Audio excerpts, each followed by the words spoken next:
Was that a very interesting episode of Monday Night Raw? Very interesting. Really interesting. I want to get this out of the way right now. Two things. One, the Fatal 4-Way main event between Finn Balor, John Cena, Baron Corbin, and Drew McIntyre. The right man won. Let me get this straight. Let me just put this out of the way here. The right man won this match. Finn Balor. Yes, I'll give it a Finn. He won this match. Then I get a Twitter DM, which I will not reveal. This individual comes and tells me, oh, Finn Balor won. The Demon King is going to come back at the Royal Rumble and is going to destroy Brock Lesnar.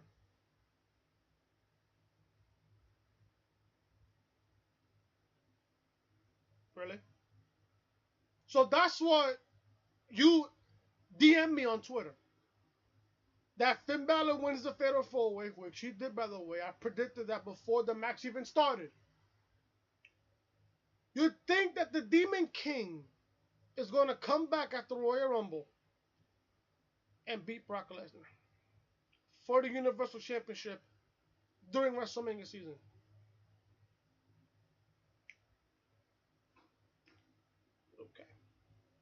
Okay. Let me say this now. If anybody else thinks, even has a thought, front of their mind or the back of their mind, if anybody even thinks that Finn Balor, Smiley Finn, is going to come back as the Demon King and beat Brock Lesnar for the Universal Championship in the beginning of WrestleMania season, you need to high-key get your head checked. Do you honestly think that Finn is legit enough to beat Brock Lesnar? No. The answer is no. Why? You blame creative for what they've done to Finn Balor. You blame creative. Oh, it's not Finn's fault. No, it's not Finn's fault.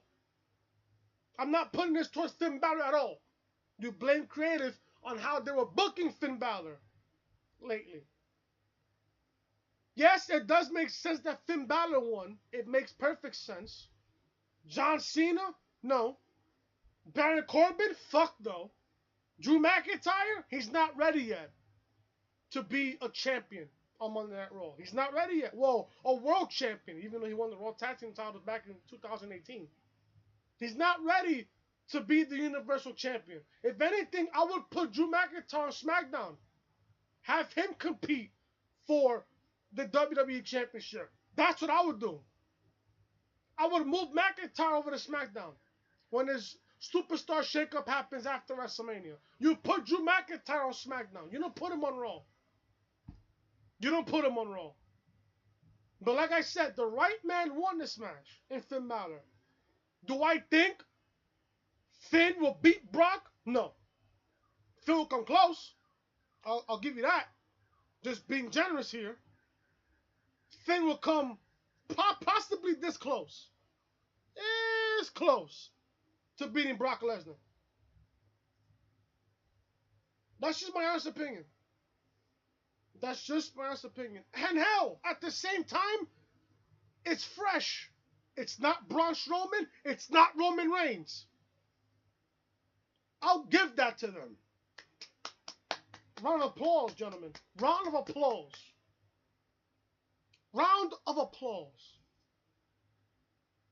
But that's that. The other thing I want to talk about before we begin this review is the women's tag team championships. Man, they look fantastic. Did you guys see the women's tag team championships during the Moment of Bliss segment? They look gorgeous. Do they look better than the NXT UK tag team championships? Oh, let's Let's take a backtrack stroll here. Relax. Relax. I like the idea that it's going to be defended in the chamber. I like the idea. You get 3 teams from Raw, 3 teams from SmackDown. And the winner will be crowned the first ever women's tag team championships. Now, another thing that's obviously been confirmed if you didn't see it. It's not 2 sets of championships. It's just one. Meaning whoever is winning, whoever wins the women's championship, the women's tag team championships, could make an appearance on Monday Night Raw, could make an appearance on SmackDown, and possibly make an appearance on NXT. I love that idea. I'd rather have that happen, have one set of championships carry over in all of the company, carry over Raw, SmackDown, and NXT, rather than have 2 sets of championships. Because yes, Ronda is handcuffing the Raw Women's Championship probably to WrestleMania. At least have the women have something to do until Ronda eventually loses the championship. And that's going to be a history-making night on February 17th in Houston, Texas. I like the idea that it's going to happen in the chamber. I like that idea. But this is your Monday Night Raw review, guys, for Monday, January 14th, 2019. I am, of course, Chris. Thank you guys so much for watching. If you guys enjoy the content that I've been putting out this whole week, smash that like button, man. I've been trying my ass off to put out content for you guys. So far, I just hit 20 subscribers. I just hope that the channel grows and grows and grows. Also, guys, be sure to like the video. Comment down below what you guys thought about that Raw tonight. Subscribe down below. Hit that subscribe button. Turn that bell for all notifications. Follow me on social media, which will be on the bottom left-hand corner of your screen. Twitter, Snapchat, Instagram. Follow me on all those 3. Let's begin with this Monday Night Raw review from Memphis, Tennessee. One thing about these crowds on Monday Night Raw, man, they really know how to put you to sleep by a certain time. Tonight, Raw almost had me sleep by 10 o'clock p.m. By 10 p.m., I'm not going to lie to you, they almost put me to sleep. Meanwhile, I'm taking notes during Monday Night Raw on my iPhone. But let's begin with this Raw review, man. A limo pulls up backstage and Vince McMahon comes out of it. He has the driver fix a little smudge on the limo, makes his way into the arena. Strowman sees the kid and he makes his way to the ring. Braun says Brock has always been afraid of him. Braun, what? Says that Brock has always been afraid of him. If that's the case, why is he defending the Universal Championship? If that's the case, why is he defending the Universal title against you at the Rumble? I just don't get that why. Let's just hope during this whole segment, Strowman actually remembers his whole freaking promo, his lines. Because I heard last week, when I was watching Off the Script last week from JD this past weekend, Strowman forgot his lines. Strowman forgot his lines. That's why the promo last week came out so fucking horrible. Yeah. Strowman, I lost hope in Strowman after the summer. I lost complete fucking hope for Braun Strowman. Brock was constantly looking over his shoulder at SummerSlam when he was about to cash in his Money in the Bank. He says Corbin had to save Brock at Crown Jewel to beat him. Braun says he's all healed up, and he will take the Universal title from Brock. Yeah, how many times, Strowman, you said that? You said it at No Mercy. You said it at Crown Jewel. At this point, Strowman, you're not believable. Oh, and by the way, before I also continue with this, WrestleVotes on Twitter, which I give them a shout out on Twitter, and I give them 100% credit. Before Monday Night Raw began, WrestleVotes tweeted. Now they've been credible lately. They've been very credible. They reportedly said that Strowman will most likely they will change the match matchup between Lesnar and Strowman at the Rumble because Strowman is not healing up yet. That's what the shit that he said. And that they're probably going to find a new opponent for Brock during the show tonight. If you saw the main event, that clearly happened. So, big shout out to WrestleVotes. Big shout out to WrestleVotes on that. They broke news as Raw before it came on the air. Said that Strowman and Brock will not happen at the Rumble because Strowman is still not healed up yet. So, good for them. He says Corbin, moving on from Braun's promo, surprising that he actually remembered his lines. He said Corbin had to save Brock at Crown Jewel to beat him. Braun says he's all healed up and he'll take the Universal title from Brock. Corbin interrupts, but Braun mocks him for getting fired. Corbin mocks Braun for losing to Brock in under 5 minutes and tells him he'll never beat Brock. Corbin's actually speaking facts here. Corbin says he'll win the Royal Rumble and main event WrestleMania. Yeah.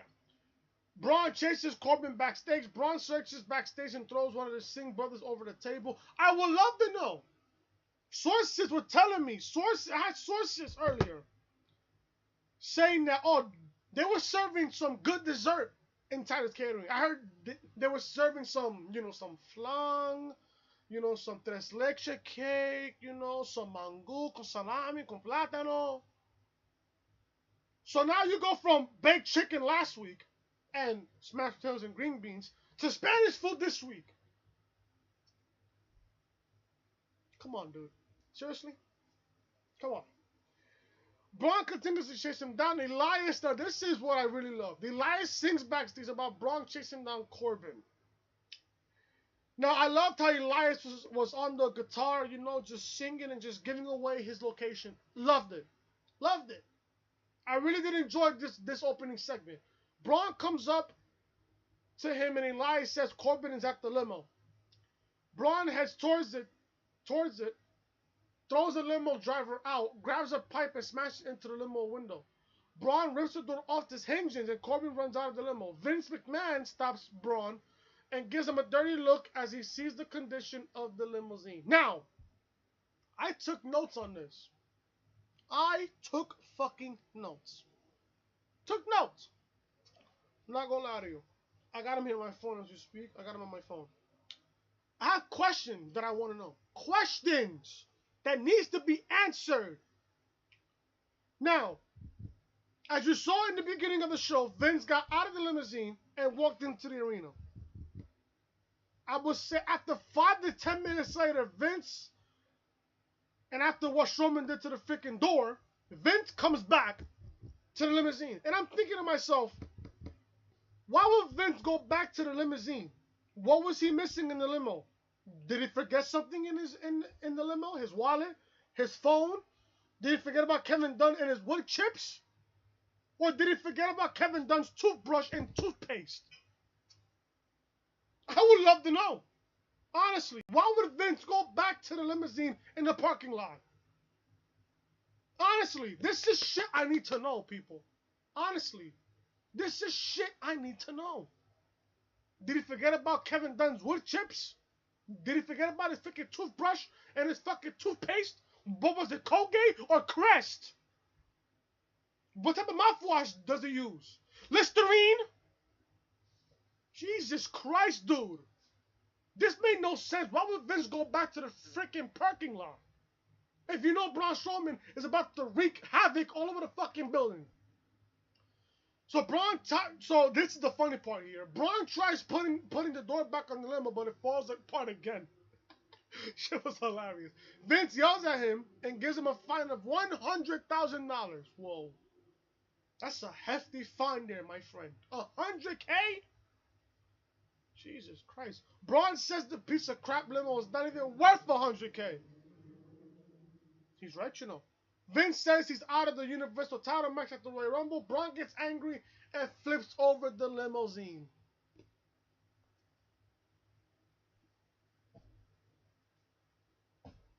That's all I'm going to say. That's all I'm going to say. Really?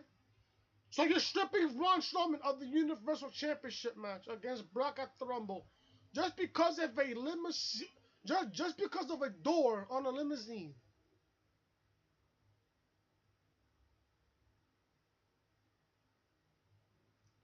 Moving on. Ronda Rousey. Finally, we got some action in this freaking show. Ronda Rousey and Sasha Banks versus Nia Jax and Tamina. I mean, what can I say about this match? What can I say? What can I say? I mean, what you want me to say here about this matchup? I didn't care. Didn't care. Just know Ronda and Sasha won. Sasha puts Tamina on the back statement. That's it. 1, 2, 3 victory. Well, tap out victory. Didn't even say 1, 2, 3.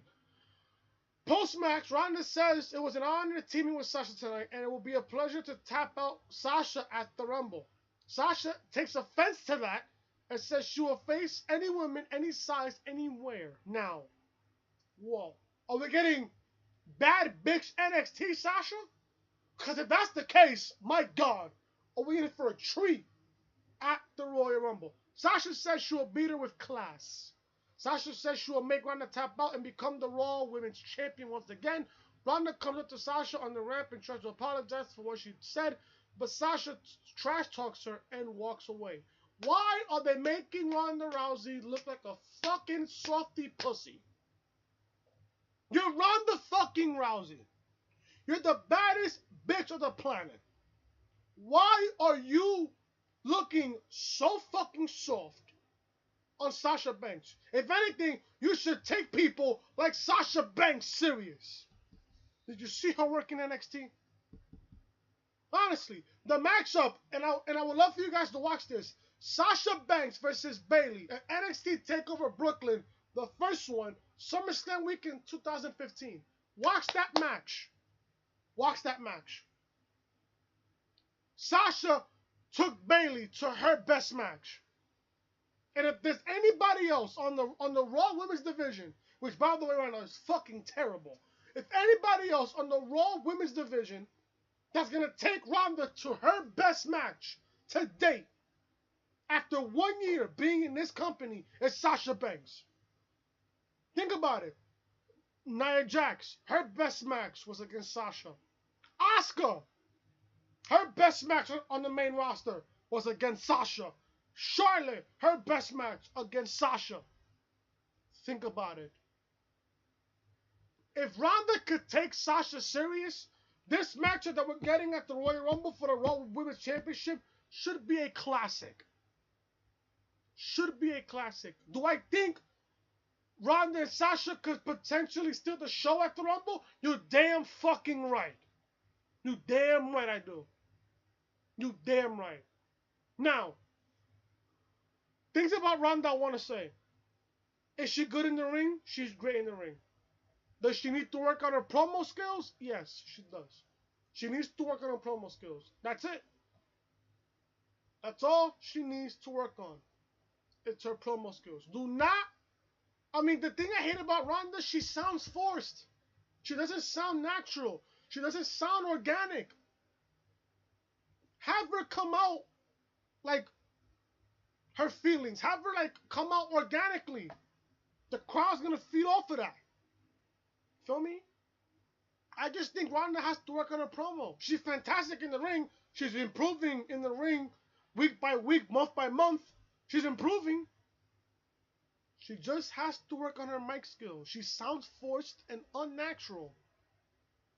That's it. Listen, don't get me wrong. I love Sasha. I love Ronda. It's just that right now Ronda's sounding soft. And with 2 weeks to go until the freaking Rumble pay-per-view, she's sounding soft. She is sounding soft. They need to change it up with Ronda, man. They need to change it up with Ronda. They have to.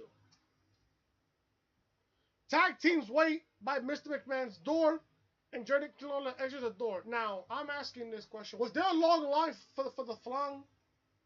I think the tag teams waiting by Mr. McMahon's door, I think they confused that door with Titus Catering. I heard that they were serving a whole lot of flan, a whole lot of tres leche cake, a whole lot of mango, a whole lot of fucking shrimp mofongo. That's what I'm hearing. I'm telling you, my sources don't fail me. My sources don't fail me. Ron and Sasha argue backstage. Natalya and Bayley break them up. Natalya and Bayley argue who was out of line between the two. The Riot Squad comes up with them and mocks them. Ruby challenges them to a 6-woman tag tonight, and Natty accepts. I wonder who could the 6th woman be. Gonna have to find out. Lucha House Party versus the Revival. This was my, I would like to say, getting my dinner match. I went downstairs, bought a sandwich, came back upstairs. By the time was that, the match is over. You know who won? The Revival won. There you go. Malik has his foot on the rope, but Wilder knocks it off the rope, and the referee counts to 3. After that, Dawson lands a vicious DDT. There you go. There you go. Do you care? I don't. I don't care. McMahon comes out of the office and gets interviewed. He says that he's going out to the ring to address the audience about Brock Lesnar's future opponent for the Royal Rumble. McMahon's music hits and he makes his way to the ring. Vince is about to speak until John Cena's music hits the PA system. Cena comes out and also makes his way to the ring. Cena mentions all the names of big names that left, and talked about Vince giving him a chance after chance throughout the years. He asks Vince to give him a chance to beat Brock after Royal Rumble, and says he has what no one else has: ruthless aggression. Drew McIntyre comes on and says, "How dare Cena come out and says he has ruthless aggression?"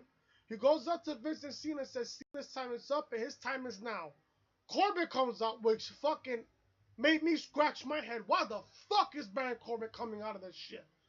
Comes out and says his life was threatened earlier and he wants a shot at Brock. So after the fact that Braun Strowman almost killed you during the beginning of the fucking show, you want a shot at Brock Lesnar, but you want Brock to even kill you even more. Yeah, Corbin, sure. Finn Balor comes out and says he is tired of being left out of these things. He says he's the only person here who has been Universal Champion. Vince calls Finn a great competitor, but doesn't know about him. Finn says Vince has never believed in him. Finn calls him stubborn and says he'll show Vince what he is made of. Finn attacks Drew, but Drew takes him and Cena out with a vicious Claymore kick. Vince announces a fatal 4-way match for the winner to face Brock Lesnar for the Universal title at the Royal Rumble. Jinder Mahal, did you forget that Jinder Mahal is a former WWE champion? Just making sure. Jinder Mahal confronts Vince backstage and says he is upset that he wasn't considered for the fatal 4-way match tonight. I mean, why not? You basically killed SmackDown Live for almost the entire year of 2007. For almost the entire year of 2017. I don't think you have to I don't think you have to kill Raw anymore. Then it's already dead already. He says he would have came to the ring if he wasn't led by tending to Singh after the Braun Strowman attack. Vince says if he beats one of the men in the match tonight, he is in the fatal 4-way. Jim chooses to face Finn Balor. Excuse me. Riot Squad versus Bayley, Natalya, and Nikki Cross. Nikki Cross makes her Monday Night Raw debut. I was hoping she'll be on SmackDown, but it is what it is. Natalya, Bayley, and Nikki Cross win here. Nikki and Natty dominate the Riot Squad. Nikki dives off the apron onto Ruby Riott outside. Liv lands a kick to the gut of Nikki. Nikki and Liv go back and forth. Nikki tags Bayley. Nikki hits the swinging fisherman's neck breaker, and Bayley hits an elbow off the top rope for Liv. On to the victory. I would love to see Nikki Cross versus Ruby Riott. I would love to see that feud. I would really love to see that. It's fresh. It's fresh. Jinder makes his way to the ring for his match against Balor. Dean is shown backstage talking about the wrongs that are being done to him, like the fact that he has to defend the Intercontinental title tonight in the triple threat versus Seth Rollins and Bobby Trashley. No, folks, his name is Bobby Trashley, not Bobby Lashley. This is on my notes. I'm not lying to you. This is in my notes. Finn Balor versus Jinder Mahal. Now, I knew Finn was gonna win this matchup. Honestly, you really think Mahal's gonna qualify in the Fatal 4-Way and take Finn's spot? No. Obviously, Finn Balor won. Finn knocked Jinder to the outside and dashed onto him and onto Singh. Finn lands the sling blade and the drop kick towards the corner. Finn goes up to the top and hits the coup de grace for the victory. Finn Balor wins. Finn Balor wins. He keeps his spot in the Fatal 4-Way in the main event. Leo Rush talks backstage. This is the part where I have to mute my fucking TV because I hate hearing his fucking voice. Leo Rush talks backstage that Trashley, I apologize. Wow. Trashley is a fighter and he will become the Intercontinental Champion whether anybody likes it or not. Dean makes his way to the ring for the triple threat match as he defends the IC title against Rollins and Trashley. I am not going to lie to you. This crowd put me to sleep by 10 o'clock. I am not lying to you. At that ass fell asleep when the bell rung. I fell asleep. And then by the time I woke up, rubbed my eyes, I see Bobby Trashley winning the Intercontinental Championship. Legitly pinning Dean Ambrose. He pinned the champion, Dean Ambrose. Triple threat rules. First man gets a pinfall or submission, wins the IC title. In this case, Trashley beats Ambrose. Do you care? Do you care? Bobby gets Seth up, and Dean clotheslines Seth off the top, but Seth lands on his feet. Seth goes for the curse stomp, but Leo tosses Seth out of the ring. Bobby lands the spear to Dean and covers the 1, 2, 3. Bobby Trashley wins the Intercontinental Championship. I don't fucking care. With Trashley's winning the Intercontinental Championship, I can care the fuck less about the Intercontinental Championship. I can care the fuck less. That mid-card title to me now, dead. Dead. Muerto. Dead. A producer knocks on Alexa Bliss's door and gives her the latte, but to no answer. The producer comes in after he knocks. She is just about to change her clothes. She yells at the producer and tells her to put the latte down and leave. Mind you, she is topless.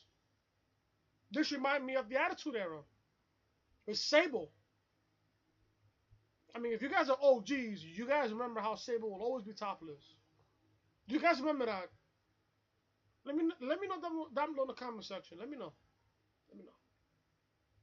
Good times. Good times. Alexa Bliss comes out and welcomes everybody to the Moment of Bliss show. I mean, okay. Alexa announces that the Elimination Chamber pay-per-view in February 17th in Houston, Texas. 3 teams from Raw versus 3 teams from SmackDown will compete inside the Elimination Chamber for the right to be called the first ever WWE Women's Tag Team Championships. Finally, we got the announcement, and I mentioned this in the beginning of the review. It's good that we're only getting one set of championships, and it's good that we're getting this now. Because obviously they're going to want the Women's Tag Team Championships to be defended at WrestleMania. Paul Heyman interrupts and does his introduction, does his shtick. Alexa asks him what is going on inside his head and what is his emotions of the match tonight. Paul says Brock could take out all 4 of those competitors one at a time. Paul says Suplex City was born because of Cena at SummerSlam 2014. Paul says he has had his eye on Drew McIntyre and he'll be a future Universal Champion, just not now. I agree. McIntyre's time right now, it's not his time. I would wait till the summer for Drew McIntyre to become either Universal Champion if he's on Raw, or if he's on SmackDown, he can become WWE Champion. He insults Corbin until Otis from Heavy Machinery comes out and interrupts. Tucker Knight comes out and tries to get him backstage. The segment ends and the ring announcer announces a fatal 4-way match. Awkward. Very, very awkward. Now, another thing that I don't like is that why is Heavy Machinery on Monday Night Raw? Why is Heavy Machinery on Monday Night Raw? I could ask that question right now. I would put Heavy Machinery on SmackDown. We saw EC3. I forgot to mention that. We got EC3 tonight on Raw. We saw Lacey Evans backstage. We got Nikki Cross. And now we got Otis and Tucker Knight in Heavy Machinery. Now we're missing is freaking Lars Sullivan. As you guys saw the podcast yesterday on Sunday, Lars Sullivan was out because of illness, because of a health issue. So, probably nervous, but let's see what Lars Sullivan, let's see when he debuts. I would love to see when he debuts. Finally, guys, main event time. Fatal 4-way winner versus Brock at the Rumble for the Universal Championship. Finn Balor versus John Cena versus Drew McIntyre versus Baron Corbin. This match was okay for what it was. I'm not going to say it was a bad main event. I'm not going to say it was a good main event. Just know the right guy won. Just know the right guy won in Finn Balor. Corbin goes for a chair shot to Cena, but Cena gets him in the AA. Drew hits a Claymore kick.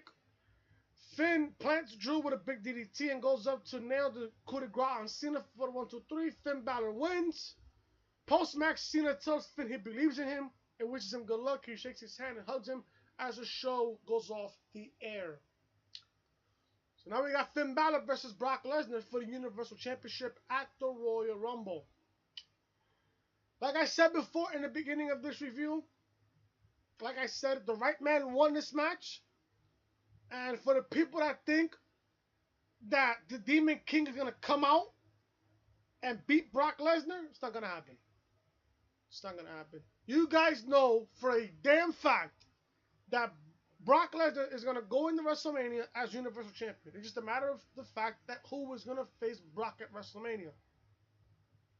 Maybe it could be Seth Rollins. Maybe it can be Drew McIntyre. Hell, maybe it can be AJ Styles.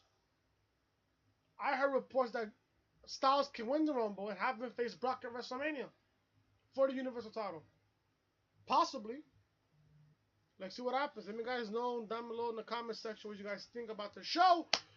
That is it, guys, for your Monday Night Raw review. Thank you guys so much for watching. If you guys enjoyed this Raw review, smash that like button as hard as you possibly can. Be sure to like this video. Comment down below what you guys thought of the show.